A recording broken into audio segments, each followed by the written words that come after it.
Thank you very much, Mayor Tommy Osmeña, our Carnival Queen, Margot, Congressman Raul Del Mar, Vice Mayor Rama, and the members of the City Council, our lovely ladies of the Rigodon, lovely and elegant ladies and their escorts. I'd like to also acknowledge the presence of my two cabinet members who are here tonight, Secretary Ace Durano of Tourism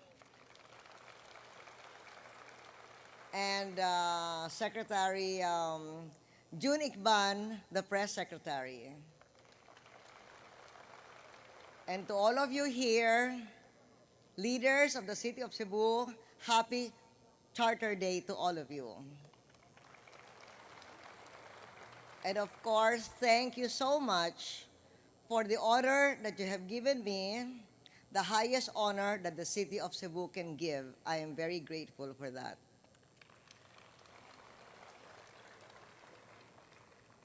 And I'd like to think that it is a gesture of your support for me as you have always supported me. And I'd like to thank you not only for tonight, but for the way that you have been so kind to my family and to me, starting from my grandfather and my mother many, many years ago. I was so happy to see the memories of my mother as Carnival Queen of Cebu when she was 16 years old. My mother always talked about her beautiful memories here in Cebu. She was here in Cebu because my grandfather was the district engineer of the whole Visayas when during the American period. In fact, he was the one who built the road from Cebu City to Santander, the very first road then, which we have rebuilt now during our administration. And Tommy talked about three events, three things that I did for the City of Cebu that made, in your minds, made me worthy of the honor you have given me. My mother also would always tell me about three great events in her life, in her young life as a teenager that she could never forget. She was the cadet corps commander of the whole, all the schools of Cebu put together. At that time, Cebu was not as big as it is now. And then she had her debut here in Casino Español. And then the crowning glory of her life here as a teenager in Cebu was being the Carnival Queen of Cebu. So I'm so glad that tonight we have the theme of the Carnival Queen.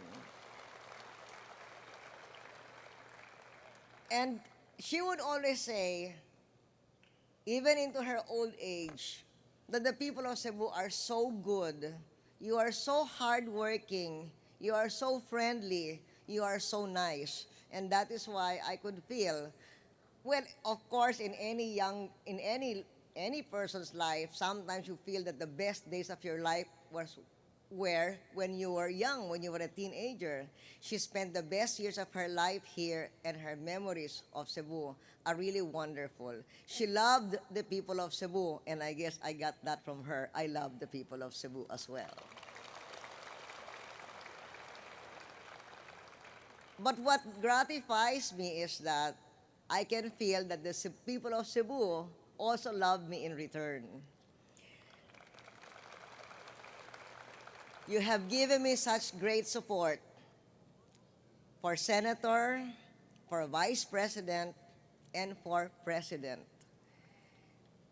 And that is the reason why I felt it was justified that I would break tradition and do my oath-taking as president right here in Cebu City. And also, I felt justified that in order to spread development around the country and not just concentrate economic and political power in Manila, there should be another Malacanang somewhere else in our country. And where else should that be than the very important Queen City of the South, Cebu City? And when it was time for the Philippines to host the very important ASEAN Summit, I was not mistaken in putting Cebu as the place of hosting, because even after I attended many other summits, the heads of state would still continue to talk about their wonderful events here in Cebu City and Cebu Province. But also for practical reasons, I decided to have a Malacañang sa Sugbo because I felt that if I'm going to do governance for the people of the South, it is really easier for them to fly to Cebu to see me and talk to me than to fly to Manila. So I come to Cebu many times, not just to do local events, but to do national things and national governance. And so many from the other parts of the South have learned to make an appointment with me when I am here in Cebu. And that makes me visit Cebu even more often than when I have to do something here as part of Cebu City's events. Going around the country and coming to Cebu that often is not the only thing I do. We have also invested in Cebu City. And I guess, Tommy has mentioned that many times in the past. I have heard it on the radio. Thank you, Tommy, for acknowledging all those things. But I think our best partnership was our partnership on the SRP.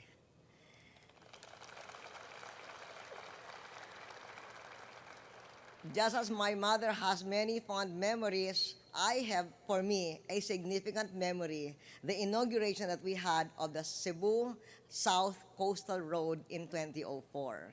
I think that was one of the great events of my presidency and the times that I have spent here in Cebu City. And I am so happy to see that what has happened there has given so much progress to the city of Cebu, so much progress that you all deserve. And I congratulate you for all the progress of the city of Cebu. From time immemorial up to today, indeed, Cebu continues to be the Queen City of Cebu. And I congratulate not only the officials, but also the business community, because you have made such a successful economy here in Cebu City. Congratulations to all of you. And Cebu City is the best example that it is just right that we should make sure the development is around the country and not just to concentrate it in Metro Manila. It is also just right that we had all of these projects together because Cebu has become so important not only in the Philippines but in the international economy. In order to spread development away from an inequitable concentration in Metro Manila, we created what we call the super regions, natural economic regions based on competitive advantages.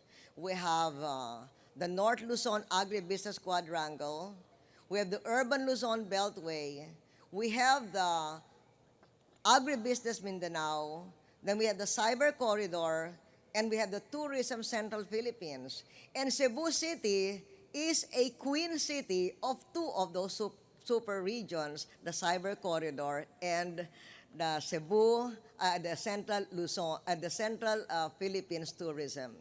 In fact, the last time I was here, one of the things that we did was to celebrate the fact that Cebu City has been named by the BPO industry of the world as the world's #1 emerging BPO destination. Congratulations to Cebu for that.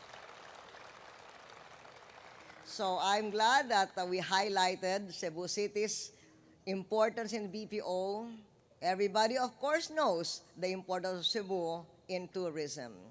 So indeed, Cebu City is an excellent example that progress of Cebu is something that we can all be proud of, not only here in Cebu City, but also in the Philippines.